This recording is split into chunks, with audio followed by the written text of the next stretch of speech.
And that's really good here at Happy Hour at the End of the World. Welcome to Inauguration Day, or as Trump would say, Liberation Day. Liberation Day. It's happy hour at the end of the world. Grab a drink. We should be drinking Cuba Libres. Hey, how do you Viva la Revolucion! You know, we need to come up with Gulf of America drink. Oh, Gulf of America drink. Even in his inaugural address, he's got to troll people. I just love that. You wonder. Well, no, he did. He issued an executive order to make it Gulf of America. Yeah. He does not say things he does not mean, whether you like it or not. He's going to do it. Gulf of America. Greenland right now, learn the words to the Star-Spangled Banner. I'm telling you, you're going to need to know it by 4th of July in 26. You're coming. You might not think you are, but you're coming. And then what are we going to do? We're going to rename it to Red, White, and Blue Land. No, I think you'll probably call it Melania Land. God, speaking of that, is Melania a total dime or what? Did you see her today? Did you see that? It looked like Trump walked in with the First Lady Carmen Sandiego. She was so gangster. See that? She was sitting there, I'm here for the inauguration, see? Yeah. If she had a cigar in her teeth, it would have been perfect. A cigar in her teeth and like a poker hand. I know. Now, get out of my way before I whack you. God, she looked fantastic. Ivanka, stunning. I mean, my God. The first family has really taken a step up from the white trash from Delaware we've had. Drug addicts. Did you see JD Vance's mom there I thought it was the disinterred body of Joan Rivers at first. She didn't pick her nose, which was good. You can pick your friends, but you can't pick your nose. But you can't pick your friend's nose. Right.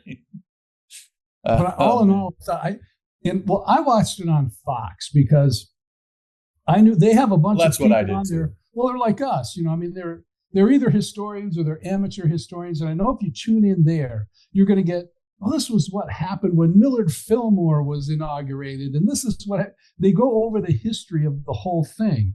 Yeah. And if you were watching on CNN or MSNBC, it would be, in this very room 4 years ago, democracy was on its knees with a blade to its throat.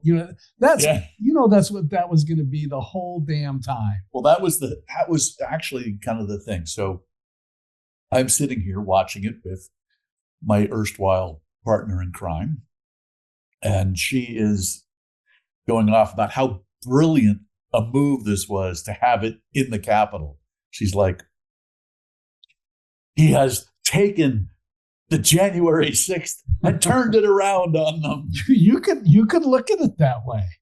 At it that way, but I really think this actually was God, delivering us a winter vortex that was like, ain't nobody safe. You can't have people out in this stuff standing in line for 8 or 9 hours. Well, that's the problem. I wouldn't do it, and I'm relatively healthy. Yeah, the problem is not that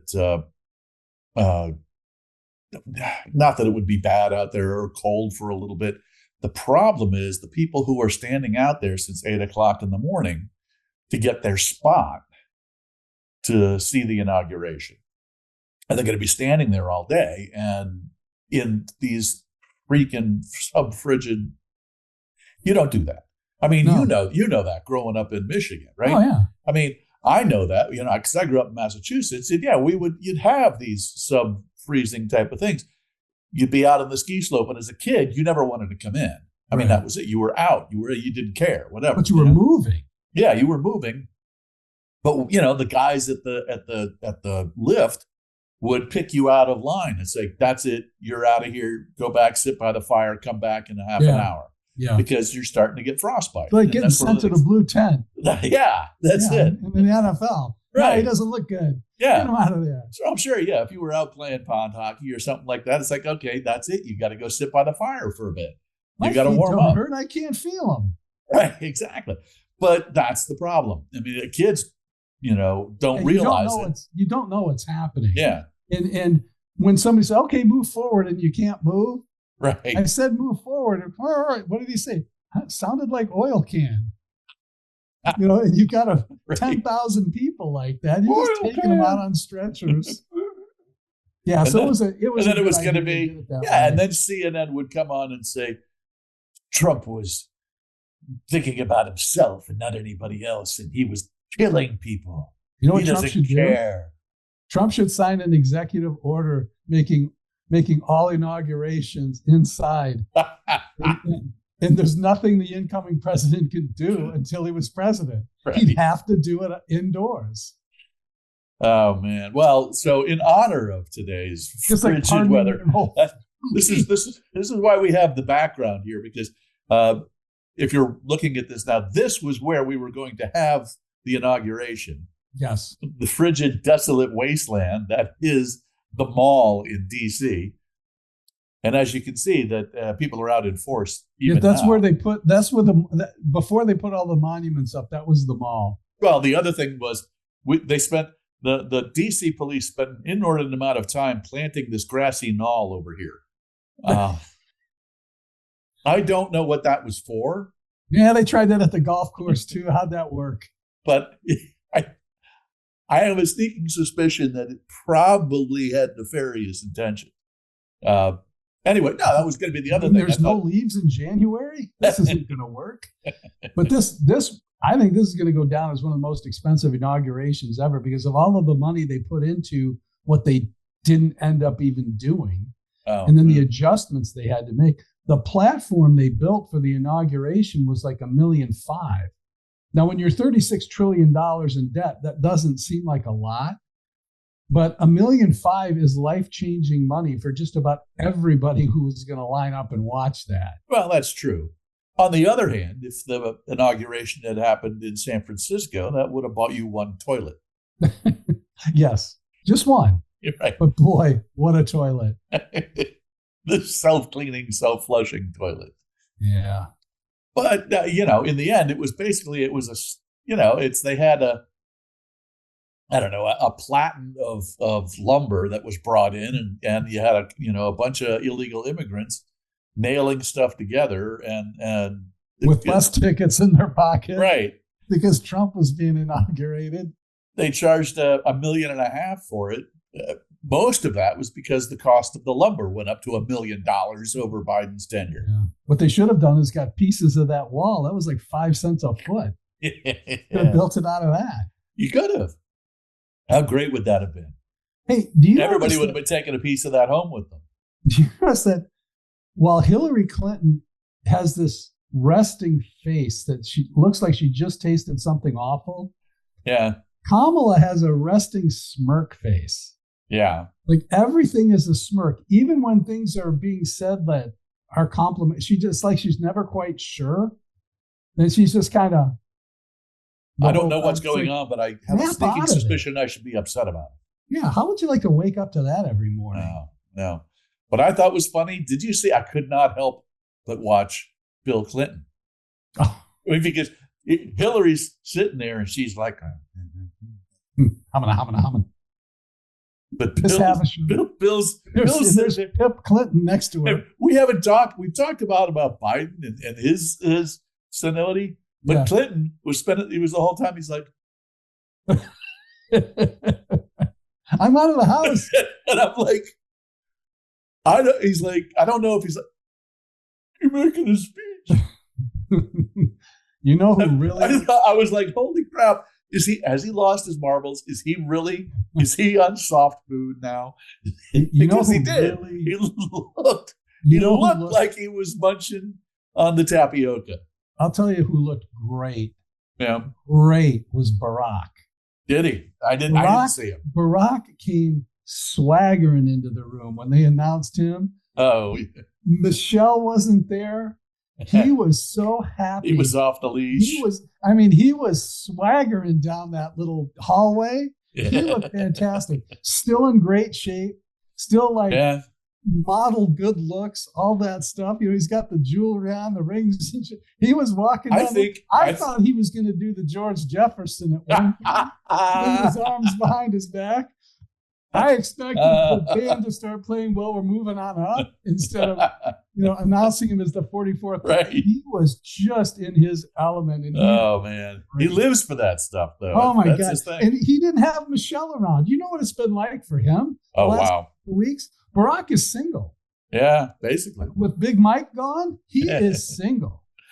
I think I think he's got a little foppish there. He's actually powdering his hair, Yeah, I'm telling you, man. In that whole 1700s He's no longer the head of the Democrat Party, that's for sure, because he can only get himself elected.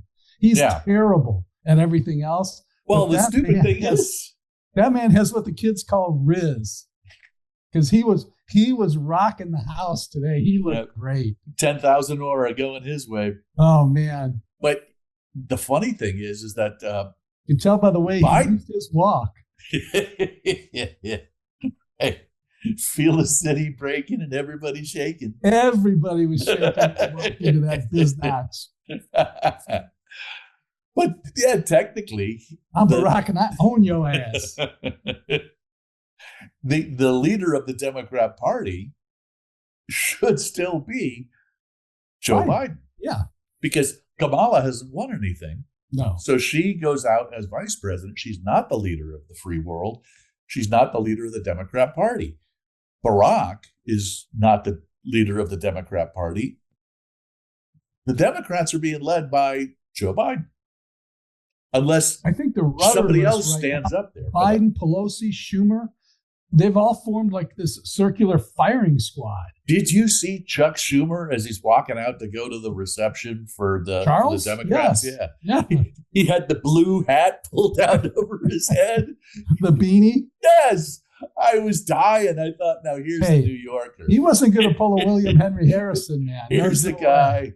Here's the guy. He looked like a fourth grade kid from New England being sent off to snow or to school in 2 feet of snow. Basically, that I was wondering if he wore his rubbers. That was what I was wondering about. It reminded me of that year. What was it? 2017 when Bernie Sanders had the idiot mittens on. Oh yeah, wore the mittens with the string. I didn't see the string. I just assumed. So he could just, of course, it had a string. They just hang out of the cuffs. Yeah, well, yeah, he's from up in New England. Yeah. So he knows. Yeah. Probably had a couple of hard-boiled eggs in his pocket, still hot, trying to warm his hands. Now remember, Bernie, this is your lunch too. Right. That's hilarious. That's hilarious. That's what our moms used to always do. Yep. Hold on to these hard-boiled eggs, and then you can eat them for lunch. And you could never find your galoshes, so your mom would end up putting she would dump all the bread out of the sandwich bag and put that over your feet and tie it around with string. So make them waterproof. Right, that's it. And it's not embarrassing either. I think actually it was entirely meant to embarrass you into remembering. Hey, Wonder Bread, how are you doing today? Couldn't find your galoshes, huh? Did you have the galoshes with the buckles or the zip? I had buckles. I had buckles too. I always wanted the zip. See, but no, the buckles were the cool thing. I had just had the straight pull on and the fake buckles there for a while. I always wanted what I didn't have. So you always wanted them because the cool kids always had the buckles. But actually, the cool kids were walking around in the LL Bean duck boots. Yeah, but the green ones with the yellow laces. For some reason, when you're in elementary school, the kids that you think are the coolest are the ones whose parents send them in the same pair of jeans that they wore every day throughout the entire year. Yeah. And they had one of like 3 different rock T-shirts. They were the poorest kids in school. Exactly. There's like a hand-me-down T-shirt from the Doors, but you were like, this kid is fucking cool. Yeah. And you wanted to be that kid. So you're always looking for these cheap-ass piece of shit shoes that they wore. And your parents were like, no, we're not. You never thought to go to Goodwill. But galoshes for those. But they seemed like this was these were rubber like kind of boots you pulled over your dress shoes. Right. Yeah. They weren't actually boots, and they weren't warm. Right. They were freezing. The only thing they did was most of the time they kept your feet dry if you put them on right. They didn't. It saved froze in these damn things. Actually, they were not there to save your feet. They weren't there to keep your feet warm. They may have provided a little extra traction, but mostly it was designed to save your shoes from not just the water, but of course all the salt that was put down everywhere. Because we used real salt in those days, man. Yeah, exactly. That was. Hey, do you remember totes? Oh yeah, I remember totes. Yeah, totes were the easy ones. You pulled those on, then they started. You know what? We're going to make gloves. Yeah. Now we're going to make umbrellas. They had a little fold-up umbrella. The tote umbrella was like this big, and then you pull it out, and it would pull out again. So if you had a Beetlejuice head, you were all fine. Exactly. Then they went one up, and they made a little hat with an umbrella on it. Hey, man, they tried everything. Tried to combine that with a couple of places to put beer. And it's like, okay, we're out of ideas. Let's go back to the boots. Yeah, that was it. But that was, this is, I know we look at this down here and you think, oh my God, this is like, barren wasteland. But this was, this was my backyard. I mean, we used to play in this shit. Those were the days, man. Yeah, I think there's actually a little ice pond out there somewhere, and this would be where you'd play most of the time. Yeah. Yep, hey. Till everybody got cell phones.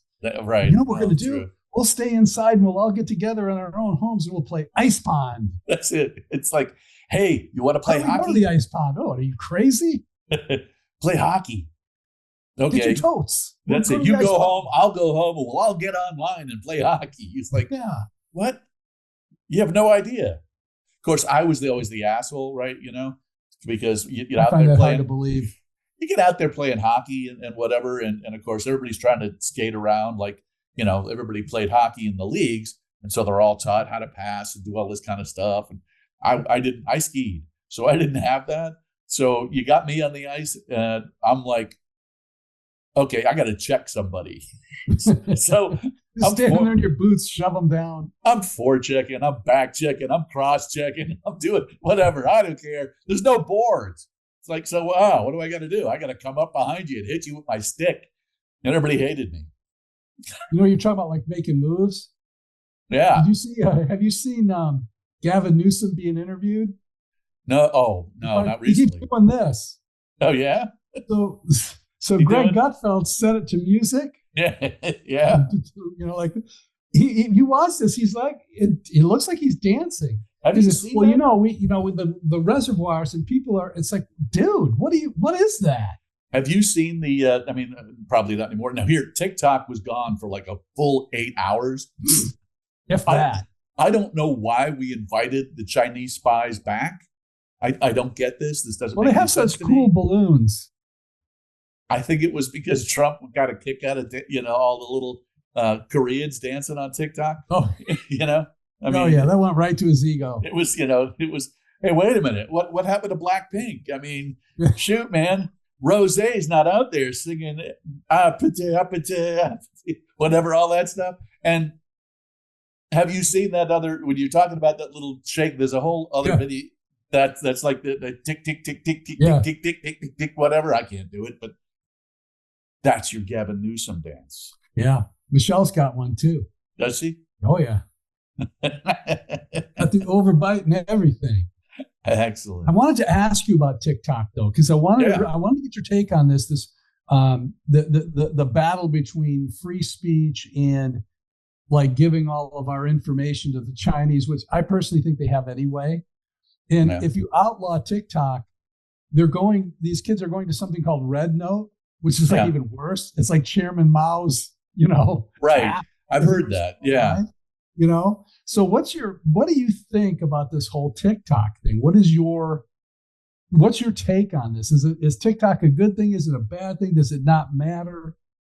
Well, first of all, free speech is protected, but the platform for free speech is not necessarily protected.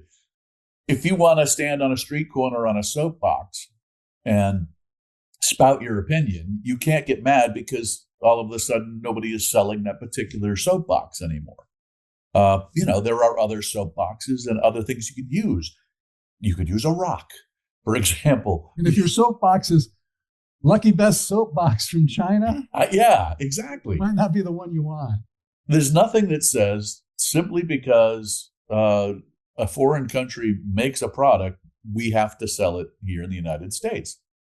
Hell, we just banned red dye number 4 or whatever, right? I mean, who's upset about that? The problem is that this TikTok thing is not just collecting information. They're collecting all your information. All of it. And then they are actually crafting what you see. So they manipulate the product to show you videos that are advantageous to them, to their particular economic philosophy, to their particular governance philosophy. And it's as if we opened up, the young people's brain and said, here, just, we're going to make, look, we've already determined that everybody under the age of 35 hates America, right? Yeah. I mean, part of that is because we taught them to in school. Yeah. The other part is because half of everything they see out there in media tells them that we suck. And you're going to have China coming along and saying, no, we're not going to say China sucks. That's right out the window. We'll give you all the USA sucks stuff you want, but we're going to give you China good. China, your friend. Exactly.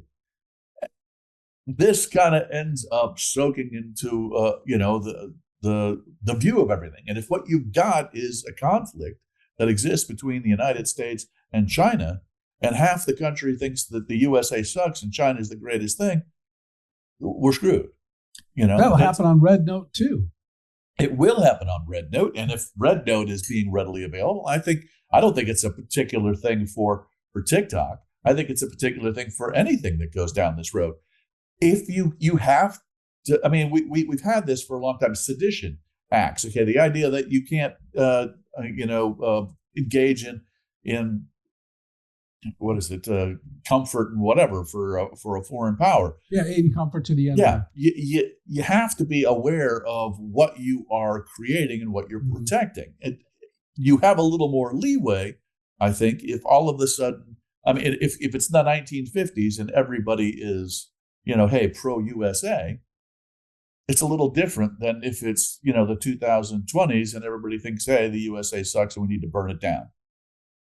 You have to be more careful about actually what's going on in these platforms. And the problem is not what people are producing. I don't give a crap whether or not you can meet me at the Apate, or if you want to rock the Casbah. Exactly. Tell by the way I use my walk, I'm a woman's man.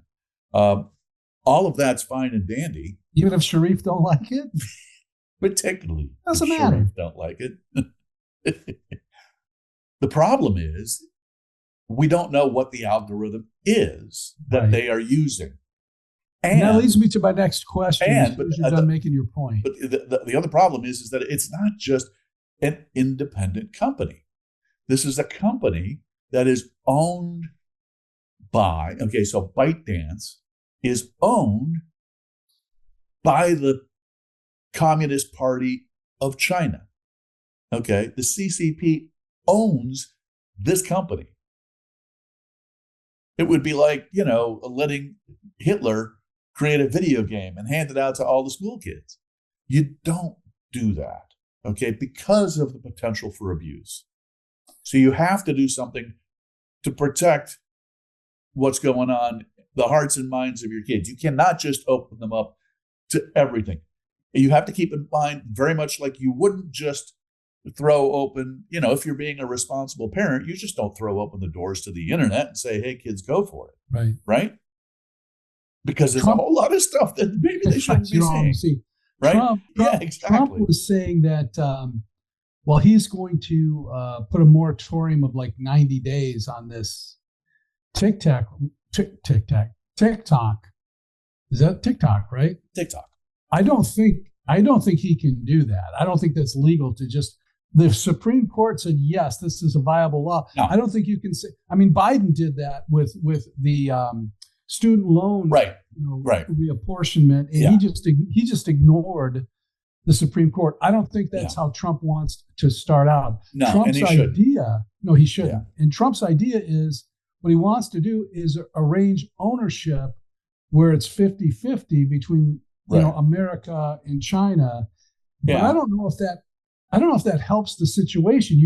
Aren't you still then making the information available to the communist Chinese? Yeah, but my other point is, I'm not on TikTok.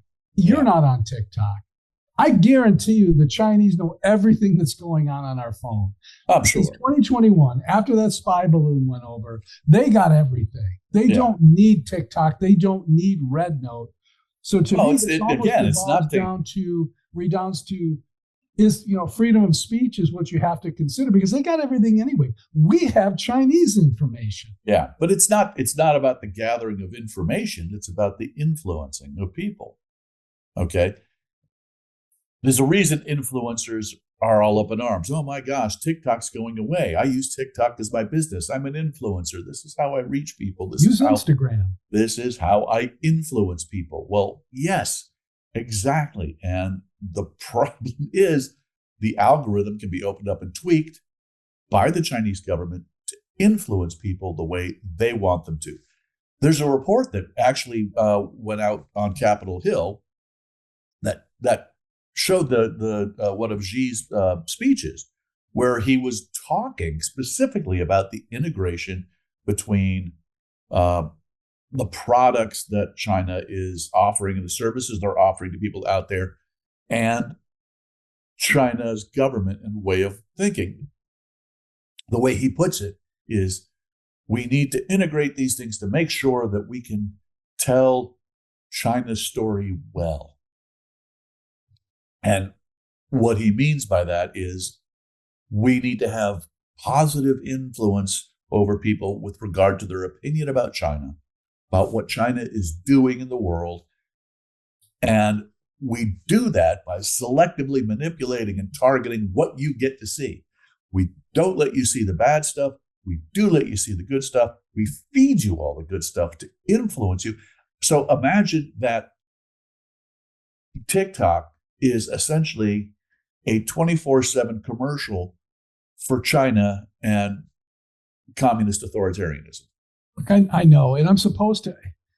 The problem I have is every time I see Xi, I keep imagining him in nothing but a red polo shirt with his hand stuck in a jar of honey. That's just what I see, and it's hard to take him seriously for me. I know I should, because he's resident evil, but I mean, that's just Winnie the Pooh to me when he's walking around out there. That's who he looks like. I just think of that, like, here's the 100-acre wood. Right. Yeah, making another speech. Right, exactly. I want to steer you in a different direction. I want to actually, let me just finish up by saying what I think Trump is after, I think, is a little more crafty than what you think about when he says, that the United States needs to be part owner. Mm-hmm. Is that as part owner, you now open it up. Okay, you are part owner, which means you get to do to China what they've always done in the United States. Hey, fine, we want to see the code. Let's open it up. Let's take it apart. Let's see what you're doing. On top of which, it means that we can do the same thing to them that they're doing to us. He never does anything without thinking about the end game. And that's kind of what it's. He's selling it as a simplistic, it's okay as long as we're done. He's selling it as this. We'll make money on this. Hey, come on. I know. He has to make money, but what he's really thinking is, we can do to them what they're doing to us, and then we neutralize it. It's like both of us having nuclear weapons. Nobody's going to shoot first. I'll take you one better, because right now it looks like, the United States is being protectionist, and they're all, the big bad United States shutting down TikTok, and aren't they about free speech? And see, they really didn't want all that. Okay, we're the bad guys. Gee. Okay, and that's how they're spinning it too. That's how China has not wanted to sell. ByteDance has not been. They have had plenty of time to figure out a way to divest themselves.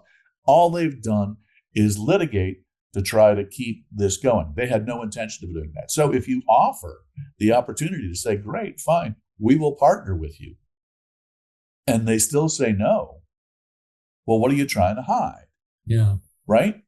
I think what Trump is trying to do is he's like, hey, look, either we get the opportunity to do the same stuff that you get to do, or I'm going to force you to admit that TikTok isn't the benign product you say it is. I'm going to force you to admit that this thing really is a bit skeevy and is nefarious. And look, China has been doing a lot of this. You think about what's going on at the ports of call, that all of the technology that's being used has embedded in it Chinese malware that allows them to take control of stuff.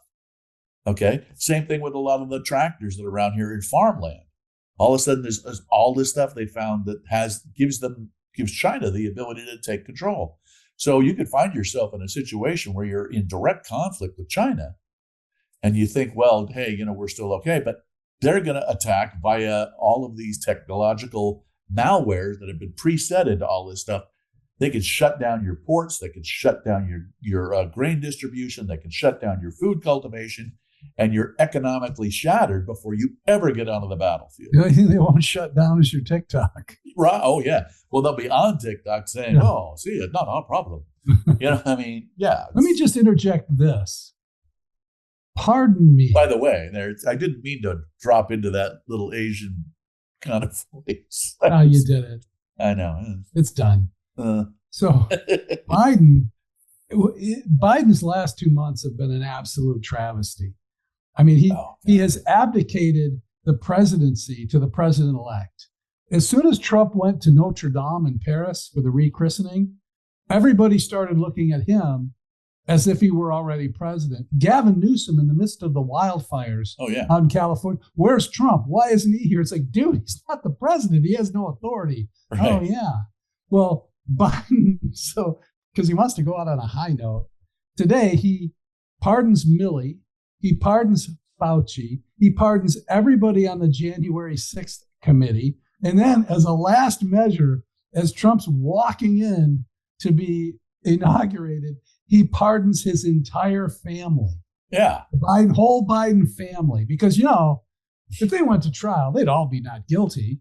Right. But they'd have to spend a lot of money defending themselves. So I'm just going to do this preemptively. And it's like, you know what? So you really saved us a lot of trouble because you're saying that they're guilty by doing this. And the other point I wanted to make for you before I let you get off and running is that all of these people, there's a couple of things. All of these people are going to lose their security clearances. Yeah. Like the 51 people that signed that bogus, this is Russian disinformation laptop. Their security, all of that's gone. Second, they have to answer subpoenas and they have to testify. Now, they can't be held accountable, but they also can't plead the fifth anymore because they can't be prosecuted. What you say can and will be, no, that can't happen now. So they can still look at this from the standpoint of, we need to make sure this kind of stuff doesn't happen again, because the next people that are going to do this, they're not going to get a preemptive pardon because you're going to see it coming. So I think they're still going to go full bore on all of these investigations, uncover it all. And one of the things I found particularly interesting was people that didn't get a pardon: Vindman, Comey, Strzok, Page. None of them got pardons. And it's too late now because he's gone. So those people and they were hip deep in the Russia collusion thing. Yeah. Creating that. None of them got pardons. So there's still a lot of meat on that bone, not to just arbitrarily punish people, but just to say, look, this is what happened and it must not happen again. Even if you just say something like, we're not going to incarcerate you, but you don't get your pension anymore. You can't do this kind of thing and not be held accountable in some way, shape, or form. We're not going to take your freedom, but the American taxpayer is not going to fund your life anymore because of what you did to them. That's what this has to come down to me. But I'm just interested in, maybe you believe these pardons, these preemptive pardons were all justified. Liz Cheney did nothing wrong. So what if they destroyed exculpatory evidence? What's that between friends? I think that it's a presidency. It's not a pope. We don't provide indulgences. I don't think there's a constitutional standing for providing a preemptive pardon. I mean, if you can provide a preemptive pardon for something in the past, you could provide a preemptive pardon for something in the future. I'm going to pardon myself. That is a great point, because that's what they tried. That's what they tried to do with Hunter. Not only is he not guilty for anything he's done, but 2 years ago when he did his plea deal, anything he does in the future, that's okay too. Right. Anything that happens from now. So here they are. The Democrats have gone on this whole thing about no one's above the law, right? Except that now apparently we can create a whole class of pardoned people who are above the law. Why? Because, well, you could do anything you want. Look, under this particular philosophy, Nixon could have come out and he could have pardoned Colson and Gordon Liddy and all of those guys. He could just come out and said, well, that's it. Everybody's pardoned. Tough shit. Now what do you do? Right? Likewise, he could come out and say, well, you could do whatever you want, and then come out and say, well, I pardon myself. How do you do that? How do you provide a pardon for all of the, well, shit. Trump could say tomorrow, he could come out and he say, well, I've signed an executive pardon for me for the next 4 years. Mm-hmm. So whatever I do doesn't matter. You can't impeach me for anything, right? How do you get away with that? You can't. A pardon occurs for something that has happened and people have been indicted for it. This is called a preemptive pardon. A preemptive pardon is bullshit. Yeah, a preemptive pardon is like an indulgence. Yeah. That's okay. Hey, as long as you give us enough, coinage, the Pope says whatever you do is fine. You're forgiven. Well, that was well done for a Protestant. I really don't like my neighbor. I'm not sure how I'm going to do this, but it involves a vat, some acid, and him gone. But I don't want that to really impact his mail piling up. I don't want that to impact where I end up later in life. So can I say I'm sorry now? Mm-hmm. You're like, well, no. You know why? Because you're not sorry. Because you're going to do this. Preemptive pardons are like, well, we don't know what went wrong. Or worse yet, I do know. I know what everybody did. Why? Because I was part of it, because I was there. So a preemptive pardon, in my opinion, is actually conspiracy. You want to say, okay, everybody, you're pardoned for everything that went on back there. I'd say, fine, that's great. Biden, you and all these other people now are not under investigation for that, but what you're under investigation for is a conspiracy. The conspiracy to cover up what you did. Because it's a whole, that's another crime, okay, that you can't pardon yourself for. Hey, you know who else didn't get you can't just say, oh, well, I'm going to rob a bank. Yeah. So here's my get out of jail free card. That's it. Now you have to let me rob the bank. It's like, no, you don't get to do this. Now, here's something interesting is, I think one of the most vulnerable people is Mayorkas.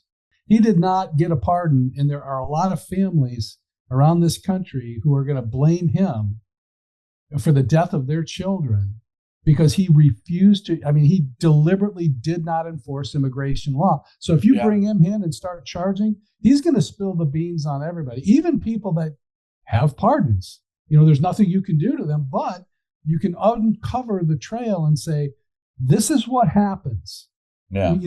Because all of these Mayorkas, all of these people, when they were before Congress, when heads of these agencies and cabinets, Republicans, like Pete Buttigieg, the guy's an asshole. He doesn't know anything about transportation, but this is who Biden wants. Biden's the president. You give him his guy.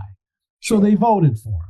And, now you're getting a situation where the Democrats aren't going to do that. They're going to drag these things out, get defeated on the filibuster, but it's going to take 3, 4, 5 extra days for someone like a Pete Hegseth, let's say, to get confirmed as Secretary of Defense. They will do that just to be obstinate, just to be petty. Where the Republicans just said, you know what, this is the guy you wanted. The government has to function. The world has to turn. Just put this asshole in there. And of course, transportation went to hell in a handbasket. Our supply lines were forever broken. We couldn't get trains to stay on the frickin' rails. Planes weren't taking off on time. But you know what we didn't have? It sounds like Il Duce in reverse. Confederate generals anymore. Oh, yeah. That's what he did. That's it. Yep. That was all he did. We managed to change. Well, he didn't even do that. But yeah, I mean, because that was a lot of that stuff. I wonder if his life has changed at all because Biden's not president anymore. I think what did he do before that he's not doing now? I think isn't he still on maternity leave? Oh God, that guy, Pee Wee Herman, man, riding up on his bicycle, on his bicycle. What a dick. Oh man.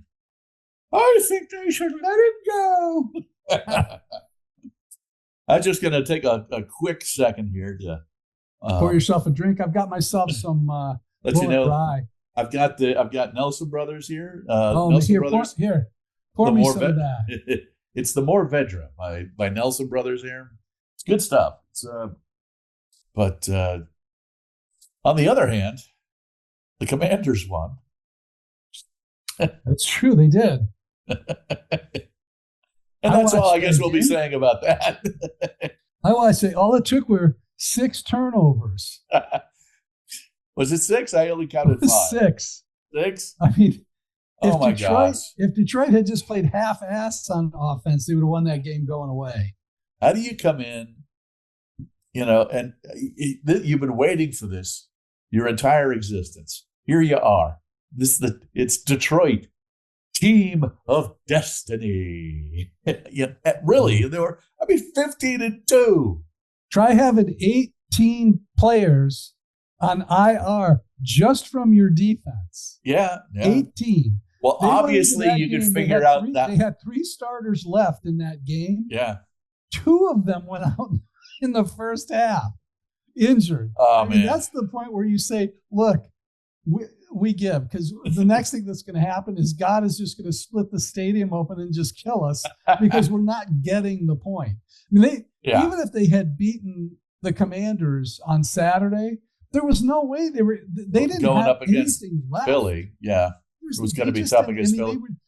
I thought they did great with what they had. No, they had nothing left. They played a good game, and to their credit, they won't say that. They won't say, "Oh, look at the players." Or they won't talk about that at all. They'll just talk about how they didn't execute. Terry Bradshaw came out. Terry Bradshaw in the wrap up of the game came out and he said, "Look," he said, "you gotta talk about the injuries for the Lions. There's just there's no way to get around it. I mean, this was a defense. It was missing. Okay, what is it? Their leading sack guy went out in week 7, I think it was, right?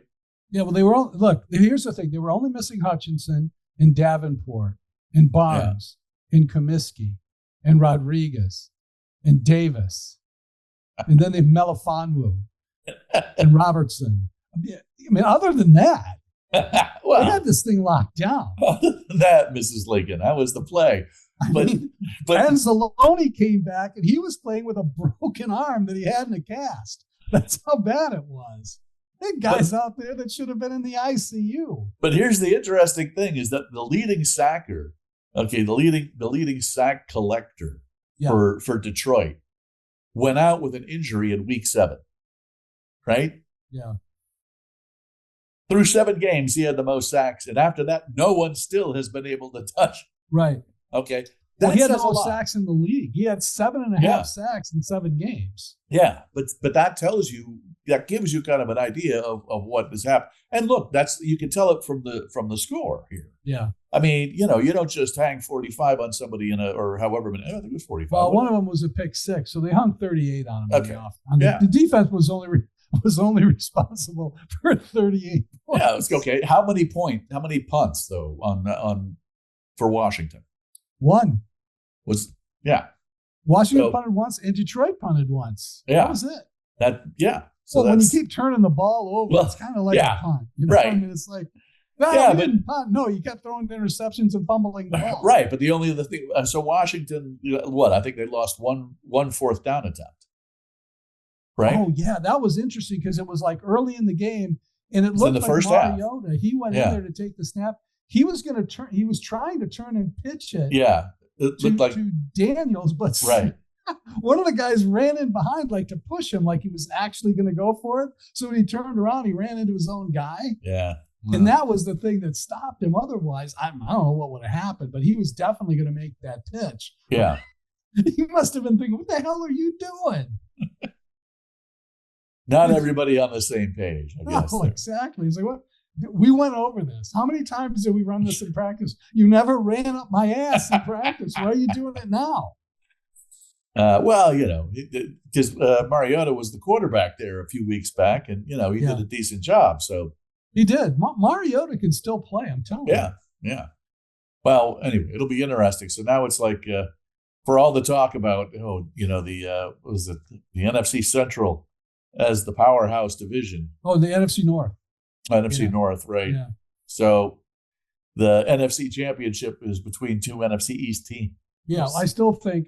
Look, you got to play the game when it's scheduled. Yeah. But if Detroit, like, okay, we're going to play again, they beat the hell out of the Commanders. They just didn't do it that time. The other thing is, Commanders are going into Philly. Yeah. Don't count on Philly turning the ball over 6 times. Yeah. You're going to have to play a full game because Philadelphia looks good on both sides of the ball. Yeah. And the other thing is, Philadelphia is healthy. So are the Commanders. Yeah. So this is going to be two teams. They don't have a lot of injuries, which I think that means more than anything else as you get towards the playoffs. How many healthy people do you have? How many bodies do you have often out there? does. That's crucial. This is going to be two teams at the top of their form. The Commanders are now 14-5. Yeah. Which is a hell of an impressive. They remind me of where Detroit was last year. Yeah. Where Detroit came up, they were 3-13, then they were 9-8, and then they went 12-5. Were one game away from the Super Bowl. They made it to the championship game. That's exactly where the Commanders are. And I think they're kind of on that Detroit Lions blueprint with the new coach, the new GM. They're kind of doing a culture, just a complete culture change because their owner was such a complete dick that they've kind of... It says something that in 25 years of ownership, Dan Snyder's teams couldn't crack the wild card round. And they did that, they got to the wild card like one time. Yeah, and they lost, right? Yeah, they did. Yeah. It's a very similar story, except that Washington had all that success prior where Detroit didn't. And you turn around, new owner, new coach comes in last year, and in a year you go from 4-12 to 14 and 5. Where they are now, 12-5 regular season, 14-5 now. Right. Which, so, And they've won haven't they won Detroit, wasn't that 7 straight games they've won? Yeah. It'll be an interesting kind of thing because the last game that they played against the Eagles, the Commanders won. Yeah. And they won it, I think it was in overtime or something like that. I don't know, but it was last. It was very close because last second type of thing. Receiver number 6 dropped a first down pass. It's like, oh my God, you got to see the hand of God in some of this stuff, man. I'm just telling you. I wonder. See, here's the thing. I don't know. Well, of course, I haven't thought that I haven't thought the Commanders could pull off any of these games. I did not think they were going to beat Detroit, and I was fine with that because I thought, hey, you know what? This has been a great season. You're playing with house money. Time to actually put the team together because this is first year, right? You don't have your team yet. You're still working with stuff. You're still building your team up a bit. Even if you're not rebuilding, you're still crafting the team. But exactly. Hell, here we are. We find ourselves last year. Yeah, I thought that way with Detroit. And we find ourselves in the divisional playoffs, the championship team, our championship game against Philadelphia. Philadelphia is a freaking juggernaut. I don't know how you go. I mean, they have Saquon Barkley is just like death on a treadmill. And that's the problem, because the Redskins are dead last against the run, and the Lions ran for over 200 yards on them. Yeah, and that's it. So it's going to be a tough thing. Here's the odd thing. If, as we all expect, the Chiefs will beat the Bills, not because the Chiefs are a better team, because the NFL wants it that way. Right, exactly. They need Taylor Swift at the Super Bowl. Yeah, exactly. So if the Eagles beat the Commanders, I don't see the Eagles winning against the Chiefs. That's the problem. On the other hand, if the Commanders can beat the Eagles, I think the only team that really has a good chance against the Chiefs in the Super Bowl is the Commanders. Because Commanders' it's got... defense is so bad, though. It is, I know, but it doesn't have anything to do with that. It has to do with the bullshit factor.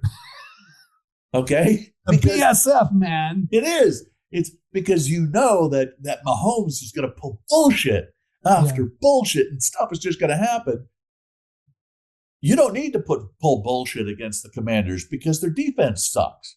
So they're used to that. And all they're going to do is pull bullshit of their own.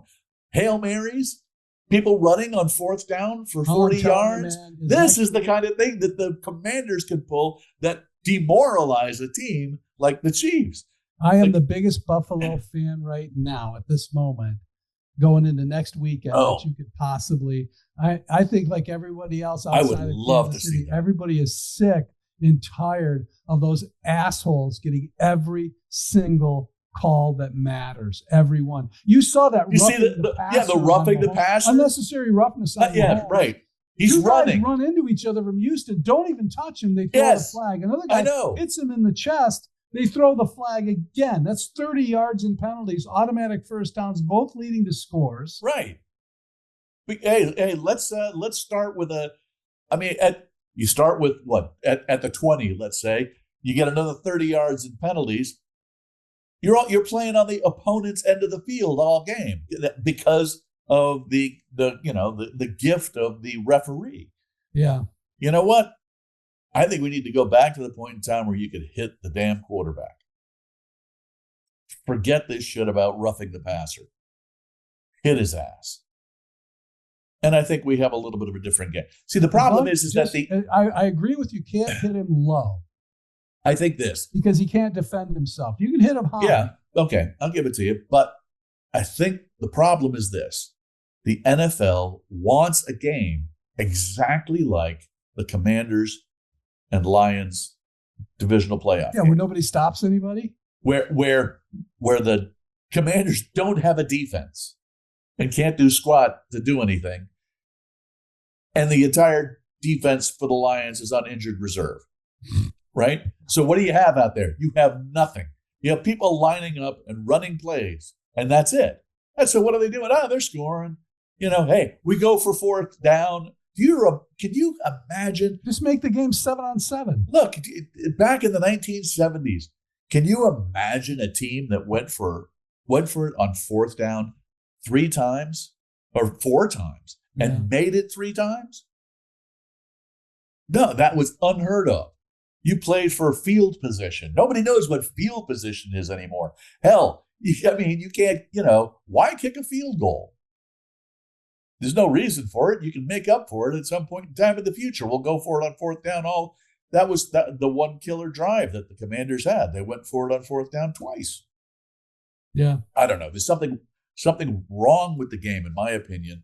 One of the times Detroit had 12 guys on the field. Oh, I mean, Detroit they don't do that. They're too well coached, and they did it then. No, here's what I don't know. Here's what I don't understand. Detroit, the sidelines for Detroit knew what was happening. Yeah. They're like, come on, get off. And nobody bothered to call a timeout. At that time, Detroit had its full complement of timeouts. I don't know if that makes a difference when you have 12 men, though. You could call timeout. But I still think if you call it, I don't know for sure, but I think it's still a penalty. I don't know. Maybe if that's okay, then I would be wrong in that circumstance. But wow, I would think shit, you ought to be able to. Because otherwise they would have done it. Seems to me that you call a timeout, and it'd be interesting to find out what that rule is. There's no snap because you have a timeout. I don't know how the penalty can occur. It's a little like a preemptive pardon. I don't understand. I don't understand a lot of. Unless I texted my sister today. I said, Biden's issuing all of these pardons. I hope he'll include Goff for all of those turnovers. I don't know, man. Well, it's an interesting thing to see what's going to happen. Trump is off now signing his executive orders. Oh, he does at least. It's the drill baby drill because I want to watch him because you saw at the Capital One Center where he's going to go. Oh yeah, they have on this. On one of the tiers, they have a desk where he can sit and sign executive orders in front of that crowd. Who would do that except Trump? Well, you remember that they did the whole thing with Biden last year, and 4 years ago. Sorry, 4 years ago. When you're having a heart attack. Yeah, 4 years ago. Biden sits there and spends an hour signing all these things while Trump's plane is taking off in the background. He's in the airport hangar, right? Making sure he leaves, and Biden is signing the executive. What does this one say? And the guy in the back going, "Just sign it." Yeah. Oh man, that I thought, oh my God, they already have no respect for this old fool. Yeah, they didn't. It was just shut up and do what we tell you. Do what we tell you. Because what was, it was Mike Johnson, the Speaker of the House, was asking Biden, he said this was just a couple of weeks ago, why he signed, it was like an LG1 bill, something like that, or executive order. He said, why did you do that? And he said, I didn't. I said, I didn't do that. He says, Mr. President, you signed an executive order doing this 3 weeks ago. And he said, the president looked at me with a blank look on his face. And he said, he really didn't know. I never would have done that. Right. Yeah. He said, Johnson said he really didn't know that this had been signed. He says, I don't know whether he signed it or somebody else did, but it occurred to me that we have no idea who's running the country. And because he had no idea that this thing was signed. Yeah. We still don't. We have no idea who was actually running the country for the past 4 years. No. Or who would have been running the country for the next 4. But right. I do think that it's worth finding out about. And we haven't really done anything on there. You got to find out that. I think I'm not one for vendettas, and there's something to be said for going back to normalcy. The problem is that we have had an entire 4 years of a presidency that was condoned by the entire Democrat Party and actually egged on to do these very things. They are willing to stretch the bounds and destroy democracy. There was actually a couple of great articles in the Wall Street Journal, and I have to go every time we do one of these things to talk about, journal articles. May have been James Friedman and maybe somebody else, but talking about listing all of the ways that Biden actually punched holes in our constitutional democracy in an effort to save it.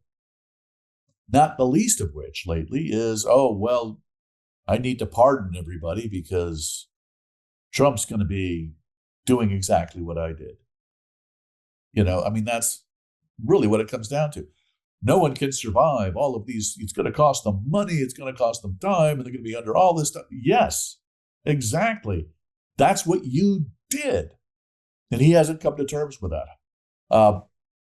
Babylon Bee they had a headline that said, today it says, democracy ends when man who wins election is sworn in as president. Exactly. And they're still saying this. I thought we had kind of gotten beyond it a little bit because we haven't seen the protests or anything, but we haven't. They're still there. These people are still out there, still doing this kind of shit. And they're still looking to hold Trump's feet to the fire over all this stuff. I got a kick out of one thing from his speech while he's going there. But he does one of these little tangents. Oh, we're gonna win, and he throws in throws in we're going to win. We're going to win and be like nothing you've ever seen before. We're going to win so much, be like nothing you've ever seen. Then he goes back to reading the script. Yeah, well, we're going to blah, blah, blah. And he goes, and you can tell when he's, being extemporaneous. Yeah. And when he's actually reading it, because he's sitting there and he's got the most bland, even thing, which is what I think Bill Clinton was really amazed at. Yeah. He's like, oh my gosh, he's going to say this entire speech without one inflection of emotion, unbelieving that it was possible to move millions of people to vote for you and come off looking a little like a Muppet. That's just the way he reads speeches. The problem is the real Muppet was sitting down on the in the seat in front of him. Right, exactly. Trying not to soil himself. But the funny thing, of course, is that here he is. He goes back to the regular speech after having just said, "We're gonna." I actually wrote it down. I sent it to you earlier. It was kind of funny. We're gonna win like never before. That was his thing. The Trump speech. We're gonna win like never before. And so he goes back to reading, and he's saying, "Well, we're gonna do this. We're gonna win. We're gonna win like never before." They've gotten to the point where they feel the need to actually write Trumpisms into the speech. Right. Okay. And so they just missed it by about 5 seconds because he said the line 5 seconds too early, and then he read it, and he had no idea he even said it. He's going to do the weave. He's going to do the weave. He is. So you just got to let him kind of. That's why Trump, his speech, all you need are bullet points. Just look, Mr. President, you do what you want. Just hit every bullet point. We'll be fine. Just let him go. Yeah. But you gotta. I mean, for these public speeches, you got to keep them reined in a little bit. Otherwise, these things. Let me ask you something. You think someone could rein you in? If you had a speech writer, would you stick to the script? I would. You would never. I would. I have given speeches. You'd say, you know what? I can improve this. I'm going to go. One of my favorite parts, though, was of the whole thing is they're talking about Trump's giving his thing. Yeah, we're going to plant the stars and stripes on Mars, and they cut, Elon goes nuts. They cut over to they're showing what's his name, Barron Trump is like sitting there, and Elon sticks his face in. I was like, oh my gosh, it was hilarious. Barron Trump, man, it's still, even all of these years later, he would rather be anywhere else. You can just tell he's like hates that stuff.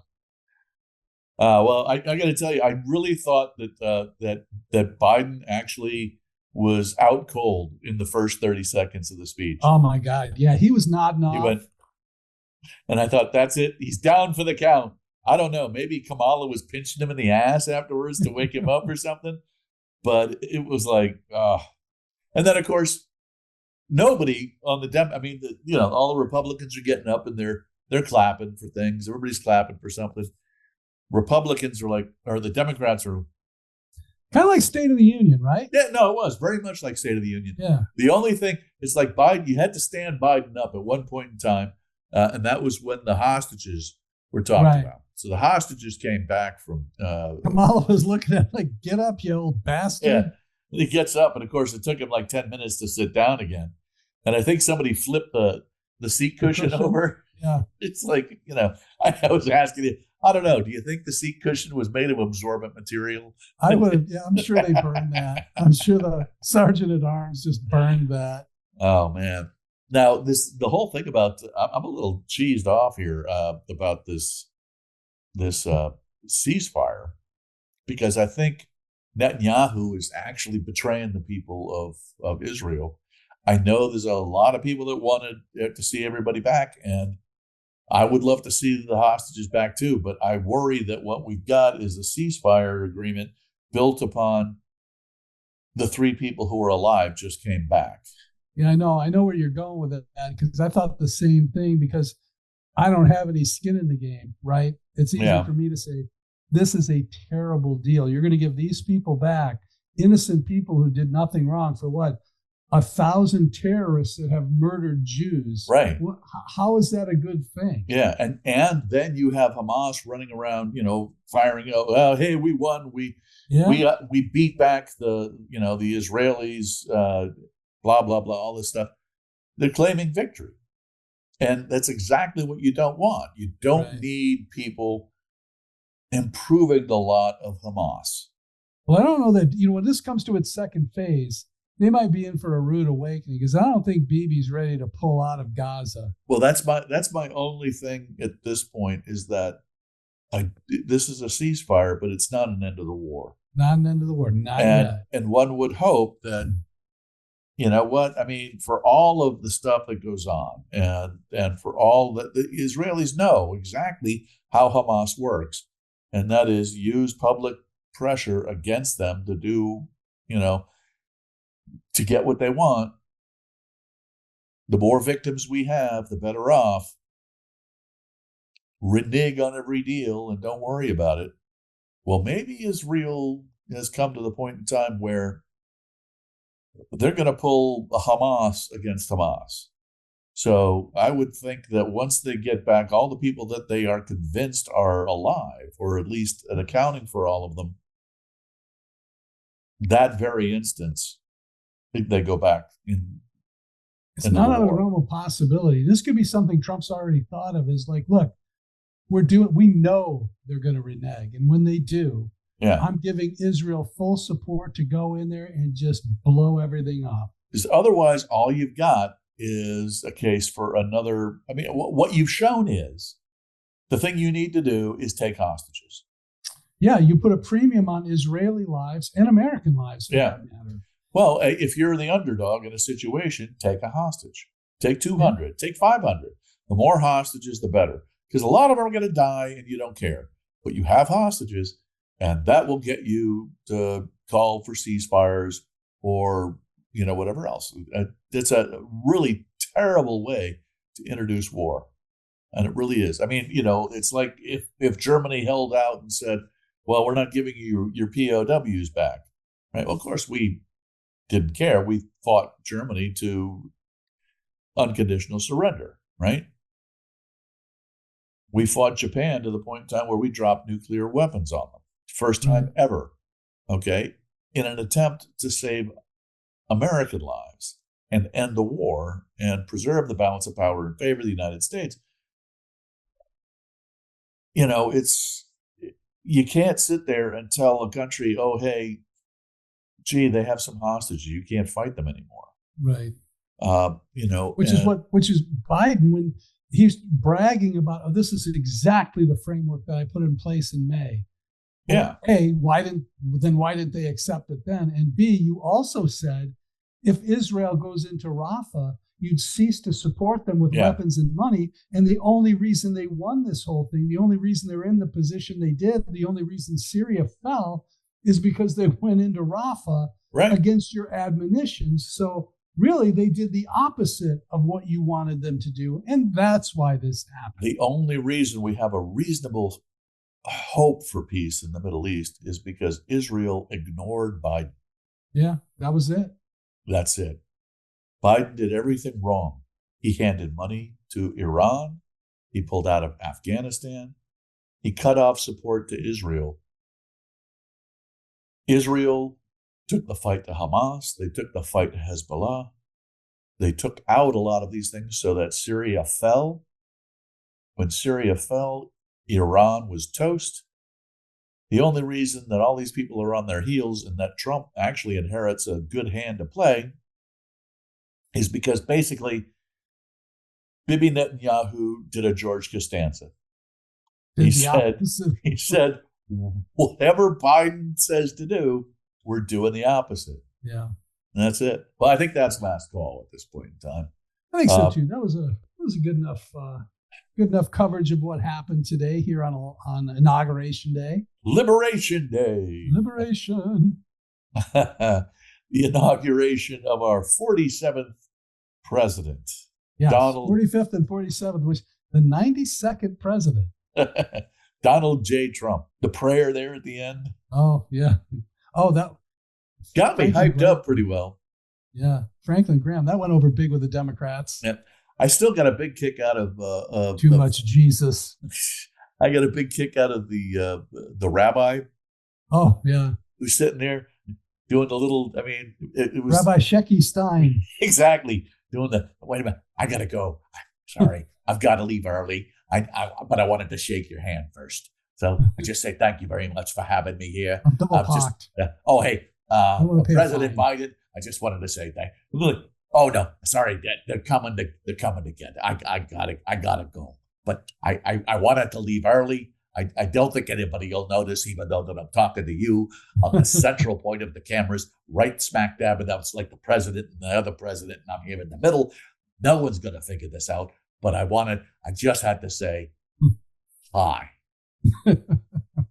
Don't get up though. No, it's fine. I'm gonna get through these guys here. They're coming. They're coming. I gotta go.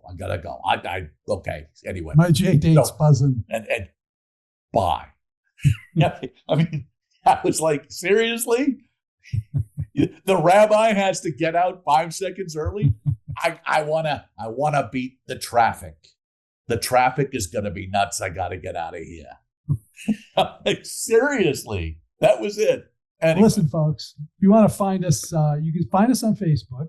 Yeah. If you like us on Facebook, the podcast will come directly to you. You can also find us on Spotify. Yeah. We're going to put this up on gmail.com. You can reach us there. Say that again, because I was talking over you. Sorry. happyhoursend@gmail.com. Yep. And this will be up on YouTube.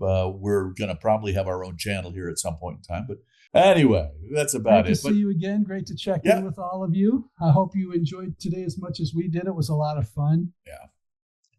So for Brian, now the hell begins. What's that? Yeah. Now, well, see, now we get to start discussing: is Trump doing things right? Is he doing them wrong? Right.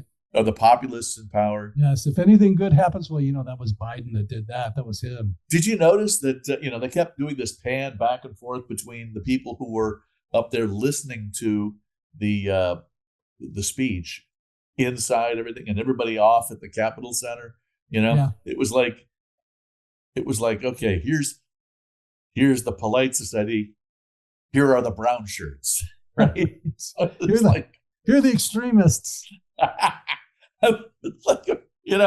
Okay, the beautiful people and the yahoos. I don't know. Have we just elected a chancellor for this? I don't. God help us. Let's hope the populists don't get too much control over all of this stuff. Otherwise, it's going to be a very long 4 years. Yeah, we need the happy medium. So anyway, for Brian Bourdon and Stephen D. Memory. Cheers. Slide.